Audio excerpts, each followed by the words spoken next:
Friends, welcome to my channel సాహితీ queen. చూడండి, ఈరోజు నేను మీకు ఆలు కర్రీ చేసి చూపించబోతున్నాను. చాలా సింపుల్గా, చాలా ఈజీగా చేసుకోవచ్చు అండి.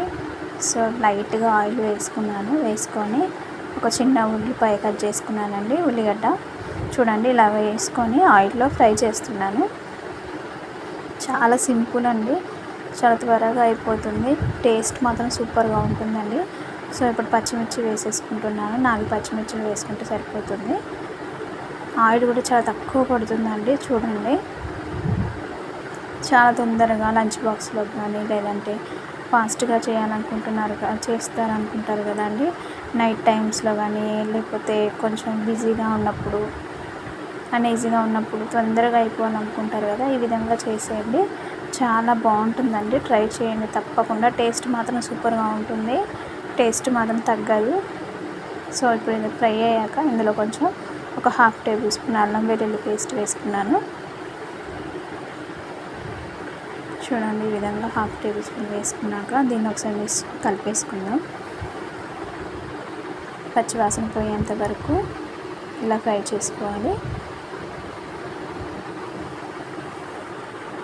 చూడండి ఎంత బాగా ఫ్రై అవుతుందో, చాలా తొందరగా అయిపోతుందండి. ఒక 5 మినిట్స్ కూడా పట్టదండి. ఈ కర్రీకి వచ్చేసి 3 మినిట్స్లో అయిపోతుంది. చాలా క్విక్గా చేసుకోవచ్చు. సో ఇప్పుడు వచ్చేసి 1/2 టేబుల్ స్పూన్ పసుపు, అది పచ్చివాసన పోయేంత వరకు వేయించుకున్నాక పసుపు వేసుకొని కలిపేసుకుందాం. ఈ విధంగా కలిపేసుకొని ఇప్పుడు ఇందులో వచ్చేసి ఆలుగడ్డ కదా, 1 కప్పు ఆలుగడ్డ కట్ చేసి పక్కన పెట్టేసుకున్నాను. చూడండి, ఇది 1 కప్పు ఒక బౌల్లో టిఫిన్ బాక్స్లో వేసుకున్నాను. దాన్ని వచ్చేసి ఇప్పుడు ఇందులో వేసేసుకొని ఒకసారి అంతా మిక్స్ చేసుకుందామండి. ఆనియన్ అదంతా బాగా మిక్స్ అయిపోయేలా ఇలా మిక్స్ చేసేసుకుందాం. చాలా తొందరగా అయిపోతుందండి, చాలా టేస్టింగ్ కూడా ఉంటుంది.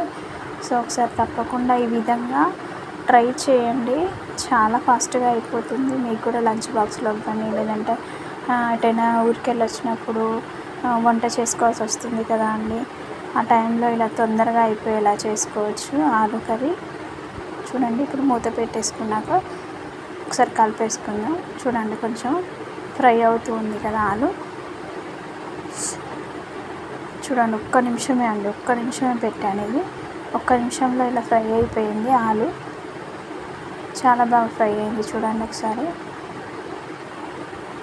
సో తప్పకుండా ట్రై చేయండి అండి ఈ రెసిపీ. ఇప్పుడు టమాటా అండి, ఒక 2 టమాటాలు వేసుకున్నాను, చిన్నవి అంతే, అంతా మించి ఎక్కువ వేసుకోలేదు. సో ఇప్పుడు టమాటాలు వేసేసుకొని ఆ టమాటాల మీద నేను కారం వేస్తానండి. కంపల్సరీ కారం, ఉప్పు వేస్తాను. వేస్తే తర్వాత చూడండి ఎలా చూపిస్తాను మీకు ఈ రిజల్ట్ ఎలా వచ్చిందో. చూడండి, 1 టేబుల్ స్పూన్ కారము టమాటా ముక్కల మీద వేసాను. ఇప్పుడు వచ్చేసి సాల్ట్ కూడా అండి, సాల్ట్ 1 టేబుల్ స్పూన్ సాల్ట్ వేసేసుకుంటున్నాను. సో ఈ విధంగా సాల్ట్ కూడా వేసేసుకొని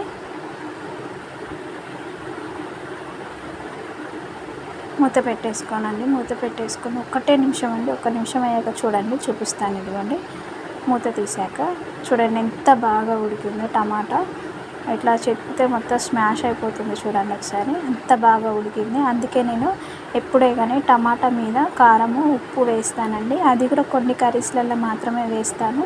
చాలా తొందరగా ఉడుకుతుందండి, చాలా బాగుంటుంది టేస్ట్ కూడా. సో ఈ విధంగా తప్పకుండా ట్రై చేయండి. ఆలు కర్రీ మాత్రం చాలా తొందరగా, టేస్టీగా, సూపర్గా ఉంటుందండి. సో ఇప్పుడు అయిపోయింది, కర్రీ రెడీ అండి. మీకు ఈ వీడియో నచ్చినట్లయితే లైక్, షేర్, సబ్స్క్రైబ్ చేయండి. Thank you for watching.